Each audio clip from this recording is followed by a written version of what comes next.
안녕하십니까. 연동교회 모든 성도 여러분, 그리고 이 영상으로 함께 주님의 말씀을 나누고자 하는 모든 분들께 주님의 평안으로 인사를 드립니다.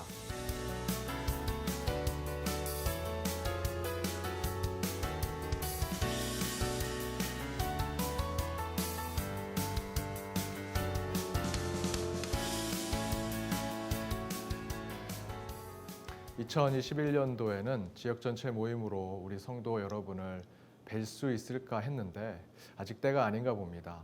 하지만 다음 달에는 꼭 뵐 수 있는 마음으로 저는 오늘 정말 지역 전체 모임을 이 영상으로 여러분을 찾아뵙는 마지막이 되길 바라는 마음으로 이곳에 왔습니다.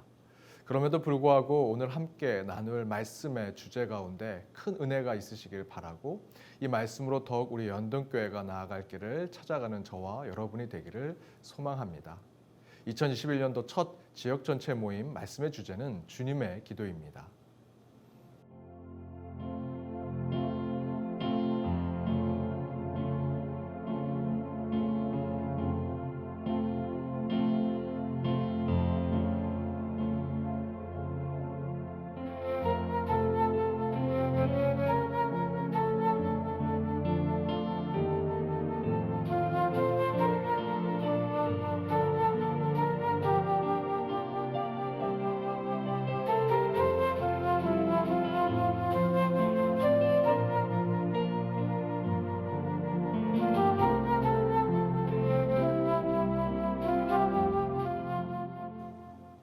오늘은 주님의 기도, 주기도문에 대한 말씀을 나눠보고자 합니다.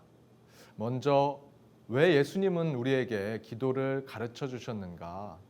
왜 예수님은 기도를 제자들에게 가르쳐 주셨을까? 그에 대한 동기와 목적을 살펴본다면 첫 번째 동기는 모범 기도문을 가르쳐 주시기 위해서였다라는 것입니다. 누가복음 11장 1절에 이렇게 기록되어 있습니다. 예수께서 한 곳에서 기도하시고 마치심에 제자 중 하나가 여짜오되 주여 요한이 자기 제자들에게 기도를 가르친 것과 같이 우리에게도 가르쳐 주옵소서. 당시 예수님과 12 제자들은 세례 요한의 공동체 이후로 새로운 공동체를 만들어가고 있었습니다. 그 가운데 예수님의 제자들은 다소 경쟁 심리도 있었던 것 같습니다. 세례 요한의 공동체가 이렇게 하면 우리도 이렇게 하자. 그들이 이런 말을 하면 우리도 이런 말을 하면 안 됩니까? 라는 식으로 먼저 만들어진 세례 요한의 공동체를 쫓아가고 따라가고 싶고 또 한편으로는 경쟁해서 이기고 싶은 마음도 있었던 것 같습니다. 그래서 그들은 예수님께 요청합니다. 세례 요한의 제자들은 기도하는 법을 배웠는데 우리도 기도하는 방법을 가르쳐 주십시오 라고 예수님께 간구하는 것입니다. 이에 가르쳐 주신 기도가 바로 주님의 기도입니다. 두 번째 주님의 기도의 동기와 목적은 의심하여 중언부언 기도하지 않도록 하기 위해서였다라는 것입니다. 마태복음 6장 7절에서 8절에는 이렇게 기록되어 있습니다. 또 기도할 때 이방인과 같이 중언부언하지 말라. 그들은 말을 많이 하여 들으실 줄 생각하느냐. 그러므로 그들을 본받지 말라. 구하기 전에 너희에게 있어야 할 것을 하나님 너희 아버지께서 아시느니라. 당시 기도할 수 있는 자들 가운데 이방인이나 바리새인들이 기도하는 모습은 무슨 말을 하는지 또 모르게 기도하는 중언부언 기도 또는 위선, 가식에 가득한 기도가 대부분이었습니다. 이에 기도의 방법, 동기, 목적을 모르는 제자들은 자칫 잘못된 기도를 쫓아가 그대로 모방하며 기도할 수도 있는 상황이었습니다. 그래서 예수님은 의심하여 중언부언 기도하지 않도록 하기 위해 주님의 기도를 가르쳐 주신 것입니다.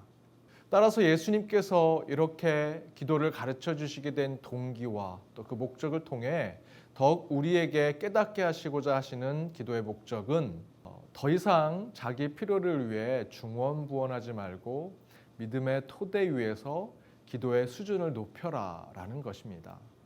그렇다면 그런 주님의 목적 가운데 깨닫게 된 주님의 기도는 어떤 내용을 담고 있을까? 한 절 한 절 자세히 살펴보겠습니다.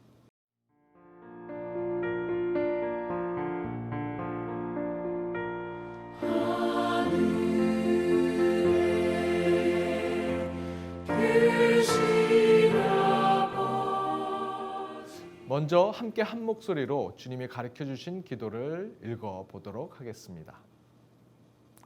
하늘에 계신 우리 아버지, 아버지의 이름을 거룩하게 하시며 아버지의 나라가 오게 하시며 아버지의 뜻이 하늘에서와 같이 땅에서도 이루어지게 하소서. 오늘 우리에게 일용할 양식을 주시고 우리가 우리에게 잘못한 사람을 용서하여 준 것 같이 우리 죄를 용서하여 주시고 우리를 시험에 빠지지 않게 하시고 악에서 구하소서. 나라와 권능과 영광이 영원히 아버지의 것입니다. 아멘. 바로 이 주님이 가르쳐 주신 기도, 곧 주님의 기도는 네 파트로 나눠집니다. 첫 번째, 기도의 대상. 두 번째, 하나님의 영광. 세 번째, 우리를 위한 기도. 네 번째는 송영입니다. 이렇게 나눠서 하나의 기도를 할 수 있도록 가르쳐 주셨습니다. 따라서 이것은 모든 기도의 기본이 됩니다. 혹시 기도를 몰라 기도를 가르쳐 달라고 하시는 분이 옆에 계신다면 바로 이 네 가지의 기준을 가지고 기도를 가르쳐 주시면 됩니다. 먼저 기도의 대상이 되는 하나님을 부르며 기도하라고 하시면 됩니다. 하나님 아버지, 주님, 은혜가 풍성하신 하나님, 사랑이 많으신 하나님 등등으로 기도의 첫 번째는 기도의 대상인 하나님을 부름으로 시작하는 것입니다. 그리고 하나님께 영광을 돌리는, 감사를 올리는 기도를 하는 것이 하나님의 영광의 부분입니다. 그리고 나서 우리의 기도의 제목과 간구의 내용을 하나님께 아뢰는 것입니다. 나의 필요, 나의 문제, 나의 소원, 나의 걱정과 근심 등등을 하나님께 기도하면서 하나님께는 때로 요청하고 간청하는 부분이 바로 우리를 위한 기도를 하나님께 드리는 시간입니다. 그런 후에 마지막에 기도를 마치는 송영으로 기도를 마치시면 됩니다. 바로 딱 우리가 기준으로 삼아야 할 기도가 주님의 기도에 나와 있습니다. 그래서 누군가에게 기도를 알려주셔야 할 일이 있을 때에는 오늘 이 말씀 영상을 잘 보고서 함께 기도를 배우고 깨달으시기를 바랍니다. 그렇다면 첫 번째 기도의 대상을 부르며 나아가는 첫 구절부터 함께 나눠 가보도록 하겠습니다. 첫 번째 기도의 대상입니다. 하늘에 계신 우리 아버지. 먼저 하늘에 계신 우리 아버지에서 이 아버지에 대한 부분입니다. 하늘에 계신 우리 아버지라고 하는 원어는 파테르 헤몬 호엔 로이스 우라노이스라고 하는데요. 원어상으로 파테르라고 하는 부분입니다. 이 파테르는 아버지, 그러니까 아버지란 뜻을 가진 표현인데요. 여기서 중요한 내용은 주님의 기도에서 가장 먼저 나오는 단어가 하늘이 아니라 아버지라는 것입니다.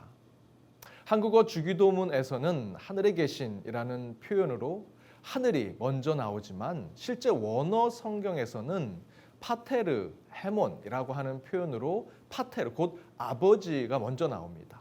한국적인 상황에서 하늘이 먼저 나오는 것이 더 신성해 보이고 종교적이라고 느낄 수 있을 것 같습니다. 그러나 중요한 것은 원어 그대로 살펴보는 것이 중요하지요. 그런데 예수님은 곧 원어에서의 주님의 기도는 하늘이 아니라 아버지라는 표현이 먼저 나왔다라는 것을 기억하셔야 합니다. 그 의미는 기도는 하나님 아버지에게 해야 한다라는 것입니다. 물론 하늘을 향해 기도해야 하지만 기도의 첫 표현은 하늘이 아니라 아버지인 것처럼 먼저 기도의 대상인 아버지께 하는 기도가 온전한 기도라는 것입니다. 그런데 여기 파테르라고 하는 표현에 몇 가지 궁금증을 가질 수 있습니다. 왜 아버지인가? 왜 하나님을 아버지로 불렀는가라는 것입니다. 이에 대해서 두 가지 중요한 영적인 표현을 살펴보겠습니다. 첫 번째는 하나님의 이 성은 남성을 가리키는 것이 아니다라는 것이죠. 하나님을 아버지라고 불렀다고 해서 하나님의 성, 곧 생물학적인 성의 남성이라는 것이 아니라는 것입니다. 이 표현은 가부장적 시대의 상황을 방영하는 것일 뿐 예수님의 그 가르침은 하나님이 부성과 모성 중 하나를 대표하는 것이라고 이야기하는 것이 아닙니다. 대신에 예수님이 하나님을 아버지라고 부른 것은 이런 중요한 의미를 가지고 있습니다. 두 번째, 하나님을 아버지라고 부르는 것은 혁명적인 일입니다. 하나님을 아버지라고 부르는 것은 당시 시대의 혁명적인 일이다. 실제로 하나님, 신적인 존재는 무섭고 두려운 존재였습니다. 범접할 수 없고 이름조차 부를 수 없어서 아도나이라고 하는 표현으로 그 이름을 부르고 지나가곤 했었습니다. 그런 두렵고 무서운 신적인 존재를 예수님은 기도를 통해 아바, 아빠, 아버지라고 하신 것이죠. 가히 혁명적인 것이라고 할 수 있습니다. 그러나 그 의미는 이미 이 기도를 진실되게 주님 앞에 드리게 될 때 우리는 그 기도를 하면서 하나님이 나의 아버지가 되고 우리는 아버지의 자녀가 되는 것입니다. 이 기도는 단순히 하나님을 부르는 것으로 끝나지 아니하고 우리가 하나님의 자녀임을 선포하는 기도가 되는 것입니다. 그래서 예수님은 주님의 기도 가운데 가장 먼저 파테르, 아버지를 부르게 하신 것이지요. 두 번째는 헤몬입니다. 곧 우리라고 하는 표현인데요. 여기서 우리는 나 혼자만의 아버지가 아닌 우리의 아버지임을 이야기합니다. 그 두렵고 무서운 하늘의 하나님이 우리의 아버지가 되었고 나의 아버지로만 계신 것이 아니라 헤몬, 곧 우리라는 표현을 통해 그 하나님 아버지를 고백하는 우리 모두가 형제, 자매가 되는 것을 보여주고 있는 것입니다. 마태복음 22장 37절에서 40절 예수께서 이르시되 내 마음을 다하고 목숨을 다하고 뜻을 다하여 주 너의 하나님을 사랑하라 하셨으니 이것이 크고 첫째 되는 계명이요 둘째도 그와 같으니 내 이웃을 내 자신과 같이 사랑하라 하셨으니 이 두 계명이 온 율법과 선지자의 강령이니라. 세 번째, 호엔 토이스 우라노이스, 하늘에 계신에 대한 표현입니다. 호엔 토이스 우라노이스, 곧 하늘에 계신이라고 하는 이 표현에는 두 가지 특징이 있습니다. 첫 번째는 우라노이스는 하늘이라는 표현의 복수형으로 쓰인 것입니다. 우라노스는 하늘 곧 단수형이지만 주님의 기도에서 우라노이스는 하늘의 복수형입니다. 따라서 하늘들에라고 번역되어야 하는데 우리는 그냥 하늘에 계신이라고 기도하지요. 하지만 정확하게는 하늘들에 계신이라고 표현하는 것이 정확한 기도입니다. 그렇다면 왜 예수님은 주님의 기도에서 하늘들이라고 하는 하늘의 복수형을 사용하셨을까요? 그 이유는 단순형의 하늘을 바로 우리 머리 위에 하늘만을 상징할 수 있기 때문에 예수님은 하늘들이라는 복수형의 표현으로 모든 하늘, 곧 모든 곳에 계신 하나님을 표현하게 한 것입니다.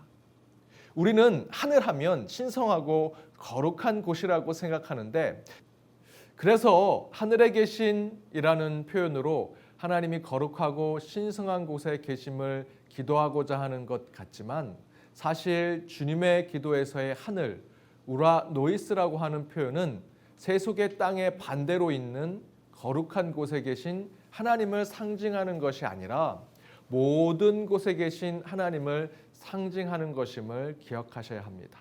곧 주님의 기도에 나오는 하늘들이라는 반대는 거룩함의 반대의 세속적인 땅을 말하는 것이 아닙니다. 물론 하늘들이라고 하는 이 표현은 거룩함에 대한 상징의 기도이기도 하지만 더 중요한 의미는 제한된 부분에 계신 하나님이 아니라 모든 곳, 곧 하늘들, 하늘의 모든 곳에 계신 하나님의 모습을 의미한다라는 것입니다. 이제 두 번째 부분입니다. 두 번째 기도의 내용은 하나님의 영광에 대한 간구가 이루어집니다. 이름이 거룩히 여김을 받으시오며 나라에 임하옵시며 뜻이 하늘에서 이루어진 것 같이 땅에서도 이루어지이다. 먼저 첫 번째, 이름이 거룩히 여김을 받으시오며 라고 하는 것에 대한 하나님의 영광에 대한 이 구절은 아버지 이름을 거룩히 하는 주제에 따라서 두 가지로 나눠 생각할 수 있습니다. 첫 번째는 나 자신일 경우와 두 번째는 아버지일 경우, 이 두 가지로 나눠서 생각해 볼 수 있습니다. 첫 번째는 나 자신일 경우, 나의 거룩한 삶으로 아버지의 이름을 거룩히 높여야 한다라는 것입니다. 하나님의 이름을 거룩하게 하는 주체가 나 자신이라면 그리스도인의 각자의 삶과 신앙을 통해 하나님의 이름을 거룩하게 만들고자 노력해야 한다는 것입니다. 두 번째, 아버지의 이름으로 거룩하게 하는 주체가 하나님 아버지 자신이라면 그것이 아버지일 경우 인간에 의해 더럽혀진 아버지의 이름은 인간에 의해서는 회복될 수 없으므로 하나님이 스스로 회복하신다라는 의미를 가지고 있다고 할 수 있습니다. 이에 대해 에스겔 선지자는 36장에서 하나님께서 그의 백성으로 인해 더럽혀진 자신의 이름을 하나님께서 거룩하게 하시겠다라고 말씀하고 있지요. 그러므로 너는 이스라엘 족속에게 이르기를 주 여호와께서 이같이 말씀하시기를 이스라엘 족속아 내가 이렇게 행함은 너희를 위함이 아니요 너희가 들어간 그 여러 나라에서 더럽힌 나의 거룩한 이름을 위함이라. 여러 나라 가운데에서 더럽혀진 이름 곧 너희가 그들 가운데서 더럽힌 나의 큰 이름을 내가 거룩하게 할지라. 내가 그들의 눈앞에서 너희로 말미암아 나의 거룩함을 나타내리니 내가 여호와인 줄을 여러 나라 사람이 알리라. 주 여호와의 말씀이니라. 이처럼 때로 하나님은 우리로 인해 더러워진 하나님의 이름과 교회의 모습을 정하게 하시고 깨끗하게 하심을 우리의 기도로 기도하게 된다라는 것입니다. 두 번째 구절은 아버지의 나라가 오게 하시며 라고 하는 표현입니다. 이 구절은 하나님의 나라의 임재의 의미로서 세 가지로 나눠서 생각해 볼 수 있는데 첫 번째는 예수 그리스도 안에서 이 세상과 나 자신에 대한 하나님의 통치권을 받아들이는 것입니다. 곧 아버지의 나라가 오시게 하시며 라고 하는 이 하나님의 통치권이 우리의 세상 안에 들어오는 것을 인정하는 기도라고 할 수 있습니다. 또 다른 하나 두 번째는 내 중심으로 살고 싶은 어둠의 권세와 충돌하는 것을 회피하지 않겠다라는 적극적인 결단을 이야기합니다. 곧 내 중심으로 이루어지는 내 이기심과 욕심의 세상을 포기하고 하나님이 통치하시는 하나님의 나라의 임재가 내 안에 들어와 내가 하나님이 되고자 하는 나의 세상과 하나님의 나라가 충돌하고 싸우는 것을 피하지 않고 적극적으로 받아들여 싸워 하나님의 세상으로 만들어 가겠다는 강한 결단의 기도가 바로 나라가 오게 하시며 라는 것입니다.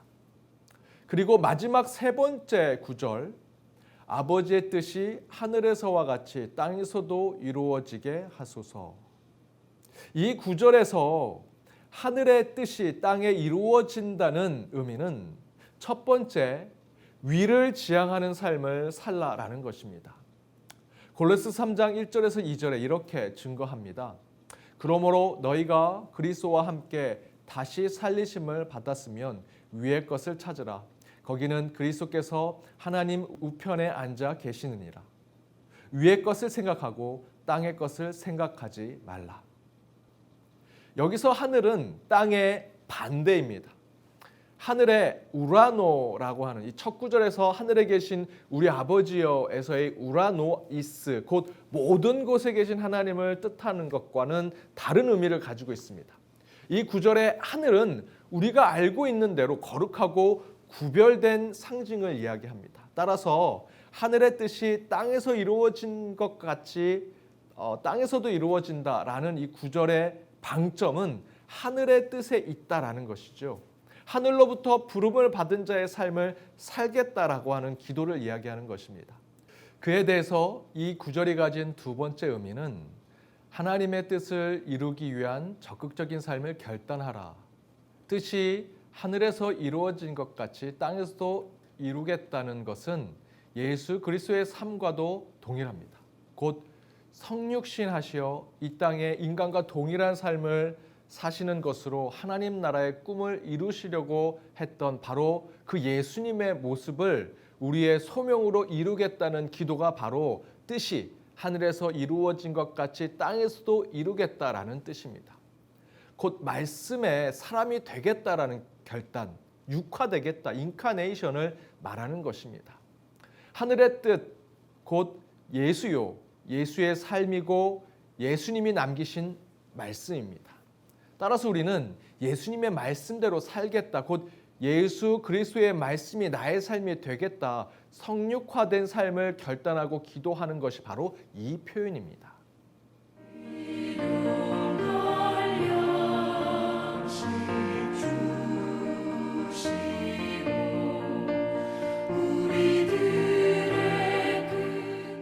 먼저는 오늘 우리에게 일용할 양식을 주시고를 우리 살펴볼 수 있습니다. 이 구절은 일용할 양식에 대한 기도의 의미는 그런 의미로 접근을 하면 이 첫 번째 기도의 그 의미는 영육 간에 결핍된 존재에 불과한 자기의 실상에 대한 고백이라는 것입니다. 인간은 약함의 존재입니다. 실질적으로 인간은 결핍의 존재라는 것이죠. 플라톤은 그의 책 향연이라고 하는 책에서 사랑 곧 에노스는 풍요를 아버지로, 결핍을 어머니로 삼고 태어났다라고 말하면서 사람들은 자기 자신에게 결핍된 것을 갖고자 하는, 그것을 갖고 싶어하고 가진 것을 유지하고 싶어한다라고 말합니다. 바로 여기서 사랑은 우리 인간의 결핍된 것을 채우고자 하는 욕구 중에 하나라는 것이죠. 그래서 결핍의 끝에 있는, 즉 죽음에 대해서도 인간은 불멸, 영원한 그 생명을 추구하는 존재가 된다라고 말합니다. 이처럼 인간은 어떠한 것이든 결핍되어 있는 상태를 극복하고 이겨내려고 합니다. 그 가운데 주님의 기도에서는 우리에게 일용할 양식을 주옵시고 라고 하는 이 표현을 통해 영육의 결핍을 채워달라고 하는 간구라고 할 수 있습니다. 이것은 단순히 배를 채우는 것에 머무는 그런 기도가 아닙니다. 인간의 본성처럼 나타나는 그 약함과 결핍에 대한 충족과 채움을 창조주 하나님께 간구하는 것이죠. 또 두 번째, 일용할 양식에 대한 기도의 의미는 일용할 양식으로 자족하는 청지기의 삶을 살겠다라는 결단을 말하는 것입니다. 앞에서 플라톤이 이야기한 대로 인간이 결핍의 존재로 그 결핍을 채우고자 하는 인간의 욕망으로 살아가는 존재가 인간이라면 그 가운데 예수 그리스도를 통해 영원한 생명을 얻은 우리는 그 결핍의 본성만을 쫓아가서는 안 된다라는 것이죠. 우리 믿는 자들은 영원한 생명의 양식이신 예수 그리스도를 통해 치움을 받은 자들, 부족하나 온전함으로 나아가는 자들이 되었습니다. 따라서 우리는 데일리 브레드, 곧 일용할 양식, 영원한 생명을 얻은 자들로서 영생을 주신 하나님이 이 땅에 맡긴 그 사명을 다하는 자들이 되겠다는 결단의 기도를 해야 하는 것입니다. 그리고 마지막 세 번째는 하나님께서 주시는 것이기 때문에 바르게 모으고 바르게 사용하겠다라는 결단의 기도입니다. 일용할이라는 이 표현은 하루에 필요한 이 적당량만을 이야기합니다. 우리에게 집이 세네 채 필요한 것이 아니고요. 돈이 수백억이 필요한 것이 아니지요. 하루 벌어 하루 먹고 살고 혹시 모르는 재난이나 역경 가운데 그것을 이겨낼 수 있는 필요한 만큼의 물질과 재물만 있으면 됩니다. 들의 백합화와 하늘의 새를 키우시는 하나님께서 우리도 당연히 그렇게 하지 않으시겠습니까? 그래서 바로 이 기도를 하는 것입니다. 두 번째 구절은 우리가 우리에게 잘못한 사람을 용서하여 준 것 같이 우리 죄를 용서하여 주시고 라고 하는 표현입니다. 그런데 성경에 나온 주님의 기도의 원어대로 본다면 원어의 기도는 우리의 죄를 사하여 주옵시고 우리가 우리에게 죄 지은 자를 용서하게 하여 주옵소서라고 기도해야 하는 것입니다. 그렇다면 이것은 무슨 의미일까요?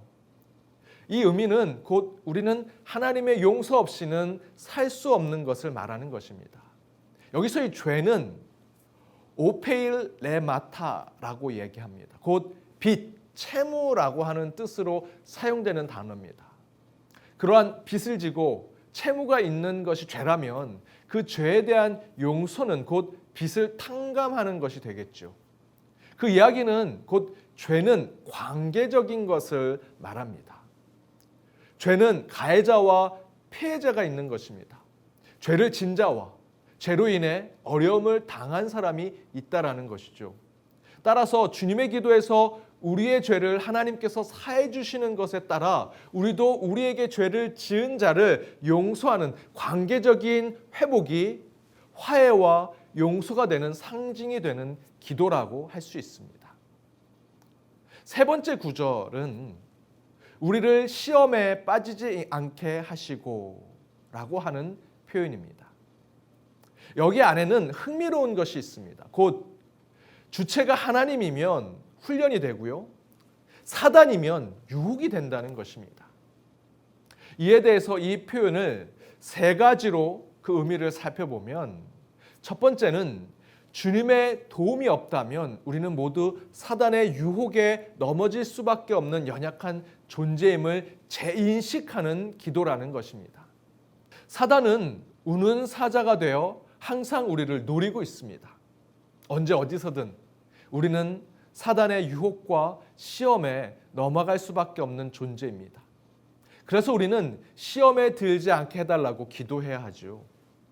두 번째는 나의 삶에서 유혹거리를 적극적으로 제거하며 살겠다라는 결단이 바로 이 기도입니다. 빌립보서 4장 8절입니다. 끝으로 형제들아 무엇에든지 참되며 무엇에든지 경건하며 무엇에든지 오르며 무엇에든지 정결하며 무엇에든지 사랑받을 만하며 무엇에든지 칭찬받을 만하며 무슨 덕이 있든지 무슨 기름이 있든지 이것들을 생각하라. 우리는 항상 시험에 빠질 수 있는 존재입니다. 따라서 우리는 시험에 들지 않도록 참되며 경건하고 오르며 정결하고 사랑받고 칭찬받을 만한 것을 행하며 세상에 덕이 되고 하나님께 영광과 찬양이 되는 것만을 생각하는 자들이 되도록 기도해야 한다는 것이죠. 그리고 마지막 세 번째는 우리가 유혹에 빠지지 않도록 성도들의 거룩한 교제를 실천하는 기도가 되어야 한다는 것입니다. 곧 세 번째의 이 의미는 타인이 시험에 들지 않도록 우리가 먼저 조심하고 먼저 거룩하며 먼저 결단하는 삶을 살겠다라는 기도가 필요하다는 것입니다. 그리고 우리를 위한 마지막 기도의 내용은 악에서 구하소서라는 표현입니다. 원문에 루사이라고 하는 이 표현은 구하다, 건져내다라는 뜻으로 쓰입니다. 풀어서 설명하면 어딘가에 빠져있는 그 사람을 건져낼 때 사용하는 표현입니다. 여기서 바로 그 어딘가에서 구하는가라고 하는 질문에는 악에서라고 표현하는 것이죠. 그 다음으로 포네루라고 하는 표현이 나옵니다. 이것은 악이라는 뜻으로 주님의 기도에서는 사람이 사람됨을 상실함을 이야기합니다. 포네루, 악, 사람이 사람됨을 상실하는 것. 사람이 사람됨을 상실하는 것은 그럼 무슨 의미일까? 두 가지가 있습니다. 먼저는 수치심을 모르는 인간이 되는 것입니다. 사람, 곧 아담이라는 뜻, 이게 불그스름해 하다라고 하는 뜻으로 사용되는데요. 따라서 이 아담의 사람됨의 상실함은 얼굴이 불그스름한 것으로 나타나지 않는다라는 것으로 곧 이 부끄러움, 수치심 이런 것이 상실된 인간의 모습을 보여주는 것입니다. 스바냐 3장 5절에 이렇게 기록되어 있습니다. 그 가운데 계시는 여호와는 의로우사 불의를 행하지 아니하시고 아침마다 빠짐없이 자기의 공의를 비추시거늘 불의한 자는 수치를 알지 못하는도다라고 말씀하고 있죠. 스바냐의 말씀처럼 인간은 수치심을 느낄 때 자신이 죄인인 줄을 알고 회개하고 변할 수 있습니다. 그러나 그것이 없으면 악에 빠져 지옥에 가는 존재가 될 것입니다. 사람이 사람됨의 회복, 하나님을 경외하는 것이 중요합니다. 따라서 사람이 사람됨의 회복을 이루는 것은 하나님만을 경외하는 것입니다. 예레미야 2장 19절에서 이렇게 증거합니다. 내 악이 너를 징계하겠고 내 반역이 너를 책망할 것이라. 그런즉 내 하나님 여호와를 버림과 내 속에 나를 경외함이 없는 것이 악이요 고통인 줄 알라. 주 만군의 여호와의 말씀이니라. 사람이 사람됨을 상실하는 것의 의미의 두 번째 뜻은 하나님 없이 너무 바쁜 인간의 삶을 이야기한다라고 할 수 있습니다. 앞에서 포네루라고 하는 이 다른 뜻은 바쁘다, 수고하다, 애쓰다, 곧 하나님 없이 바쁜 인생을 사는 우리 인간들을 이야기합니다. 그들은 하나님을 경외할 시간이 없는 사람들을 이야기하는 것이죠. 그때 그들은 악에 빠져나올 수 없는 자들이 됩니다. 예배의 장소가 문제가 아닙니다. 예배를 드릴 수 있는데 세상 일로, 권력과 명예로, 물질과 욕심과 이기심과 그리고 나의 게으름과 태만함으로 예배를 드리지 않는 것이 죄이지, 장소와 또는 형식, 예배에 대한 장소와 형식을 하나님은 탓하지 않으신다라는 것을 기억하시기 바랍니다. 드디어 이제 마지막 구절에 왔습니다. 주님의 기도의 마지막 구절은 송영, 곧 마지막 기도를 마칠 때 하는 기도입니다. 송영으로 나라와 권능과 영광이 영원히 아버지의 것입니다. 아멘. 마지막 이 송영으로 마치는 이 주님의 기도에는 세 가지 특징이 있습니다. 첫 번째는 호티라고 하는 표현이 나옵니다. 이 개정된 주님의 기도에서는 삭제가 되었는데요. 원어에서는 호티라고 하는 표현으로 남아있죠.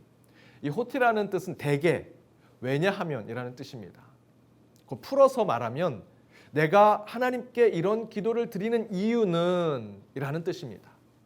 이 표현을 통해 기도 전체를 아우르고 있는 것이고 어떻게 기도를 마쳐야 할지를 보여주고 있는 것입니다. 또한 두 번째 특징은 주님의 기도는 아버지로 시작해서 아버지로 끝나고 있다는 것입니다. 기도는 하나님 아버지로 시작하여 예수 그리스도의 이름으로 끝납니다. 그리고 기도 전체를 성령 하나님께서 이끄시는 것이고요. 그래서 주님의 기도는 하나님으로 시작하여 하나님으로 끝나는 본을 보여주고 있는 기도입니다. 마지막 세 번째는 아멘으로 끝난다라는 것입니다. 여기서 아멘으로 끝난다라는 것은 모든 기도는 진실입니다. 동의합니다. 이대로 되리라 믿습니다라는 고백의 표현입니다. 그래서 아멘으로 끝나 기도의 마침을 알리는 것이지요.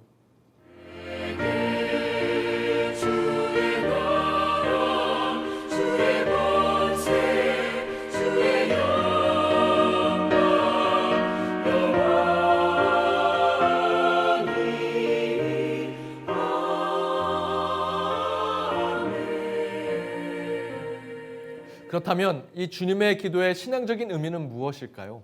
곧 제자들이 어떻게 기도할지 모를 때 가르쳐 주셨던 이 주님의 기도가 가지고 있는 중요한 기도의 영성은 무엇일까? 첫 번째는 주님의 기도는 기도의 방향과 틀 그리고 그 수준을 교정해 주는 기도의 거울입니다. 기도를 모르거나 기도할 수 없을 때 우리는 바로 이 주님의 기도로부터 기도의 방향을 잡을 수 있고요. 기도의 틀을 만들어 기도를 시작할 수 있습니다. 또한 우리의 기도의 수준이 어느 정도인지 이 주님의 기도를 통해 알 수 있게 될 것입니다. 따라서 주님의 기도는 그 자체가 기도의 기준이고 중심이라는 것입니다. 두 번째, 주님의 기도는 우리의 신앙의 성숙을 위한 결단의 기도입니다. 주님의 기도를 교회 학교 때 배우고 또 그 이후로는 암송하듯 예전 속에서 우리가 기도를 하지요. 그러나 앞에서 살펴본 대로 주님의 기도 안에는 모든 하나님의 뜻이 담겨져 있습니다. 곧 교회 학교에서 배운 것에서 멈춰서 또 암기하는 기도문으로 끝내서는 안 된다라는 것입니다. 반드시 다시 곱씹고 깊이 묵상하면서 이 기도를 통해 우리의 신앙을 성숙시킬 기도의 영성을 키우는 것이 필요합니다. 주님의 기도는 그 자체로 신앙의 기준이자 중심이라는 것이죠. 그리고 마지막 세 번째는 주님의 기도의 원천은 우리를 책임져 주시는 하나님에 대한 전적인 신뢰입니다. 기도는 하나님과의 대화입니다. 이런 완벽한 기도를 하게 되었을 때 하나님께서는 전적으로 우리와 함께 해 주실 것입니다. 이 기도는 곧 하나님과의 관계를 100% 신뢰함으로 기도할 때 무당의 주술이나 부적과 같은 효과를 가진 세속적인 어떤 것이 되는 것이 아니고 오직 하나님만이 능력으로 나타나는 힘으로 우리 삶을 지배하게 될 것입니다. 이 기도의 출발은 하나님이십니다. 그것을 우리는 그저 우리의 입술로 고백하는 것뿐이지요. 그러나 그렇게만 하더라도 하나님은 이 기도를 통해 우리 안에 역사하시고 능력을 주십니다. 그 전적인 하나님의 신뢰를 체험하는 주님의 기도가 되기를 바라면서 이번 2021년 첫 지역전체 모임 이 말씀은 이것으로 마치도록 하겠습니다. 행복한 한 달이 되시기 바랍니다.